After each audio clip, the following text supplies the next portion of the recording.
എല്ലാവർക്കും നമസ്കാരം. ഞാനിന്ന് ചെയ്യാൻ പോകുന്നത് മുട്ടക്കറിയാണ്. മുട്ടക്കറിക്ക് വേണ്ടത് സവാള, തക്കാളി, മഞ്ഞൾപ്പൊടി, മുളക് പൊടി, എണ്ണ, പുതിനയില, കറിവേപ്പില, പച്ചമുളക്, വെളുത്തുള്ളി പേസ്റ്റ്, ഇഞ്ചി പേസ്റ്റ്, ഉപ്പ്, മസാലപ്പൊടി. ഇത്രയും സാധനങ്ങളാണ് ഇതിന് വേണ്ടത്. ഞാൻ ആദ്യം തന്നെ കുക്കറിൽ ഈ സവാള ഇടുകയാണ്.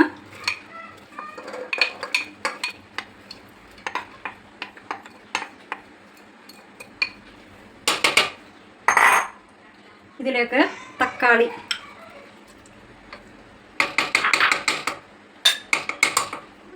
ഉപ്പ്, പച്ചമുളക്, മഞ്ഞൾപ്പൊടി ഇട്ട് വേവിക്കാൻ പോവുകയാണ്. കുക്കറിനകത്തിട്ട് ഇത് വേവിക്കാൻ പോവുകയാണ്.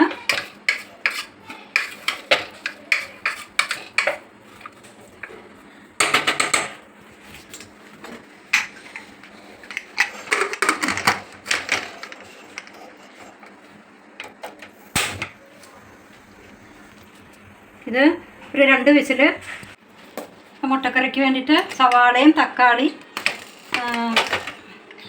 പച്ചമുളക്, മഞ്ഞൾപ്പൊടി, ഉപ്പ് ഇട്ട് ഞാൻ വേവിച്ച് കഴിഞ്ഞു.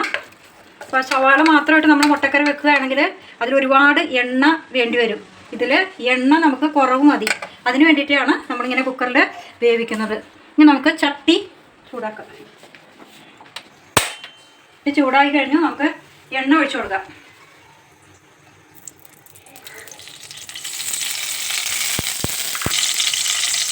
വെളുത്തുള്ളി പേസ്റ്റാണത്.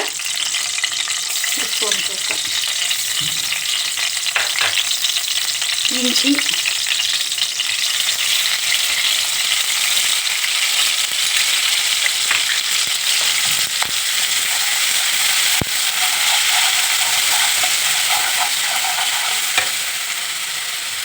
കറിവേപ്പില ഇട്ട് കൊടുക്കാണ്.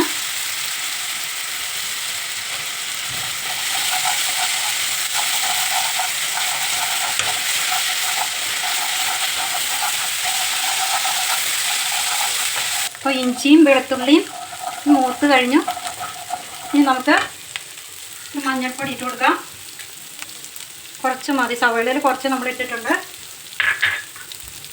കുറച്ച് പച്ചമുളക് ഇട്ടിരിക്കുന്ന കാരണം കുറച്ച് മുളക് പൊടി, ഒരു ടീസ്പൂൺ മുളക് പൊടി, ഒരു 1/2 ടീസ്പൂൺ ഗരം മസാല,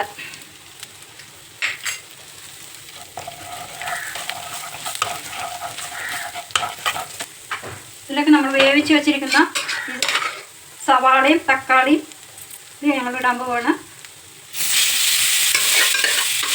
എന്നിട്ട് വെള്ളം ഇപ്പോൾ ഒഴിക്കരുത്.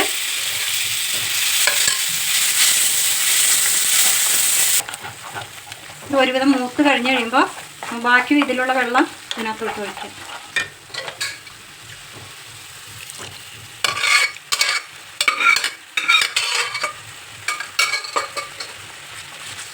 കുറച്ച് വെള്ളം കൂടി ഇതിനകത്ത് ഒഴിക്കുകയാണ്.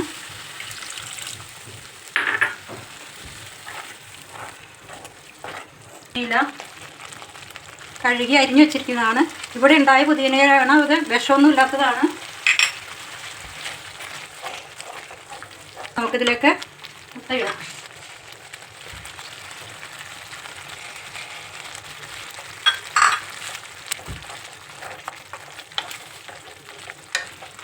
നമുക്ക് ഇടിയപ്പത്തിനും വെള്ളയപ്പത്തിനും എല്ലാത്തിനും ഉപയോഗിക്കാവുന്നതാണ് മുട്ടക്കറി. എല്ലാവരും ട്രൈ ചെയ്യണം. ഇത് എണ്ണ കുറവായതിനാൽ എല്ലാവർക്കും കഴിക്കാൻ നല്ലതാണ്. മുട്ടക്കറി റെഡി.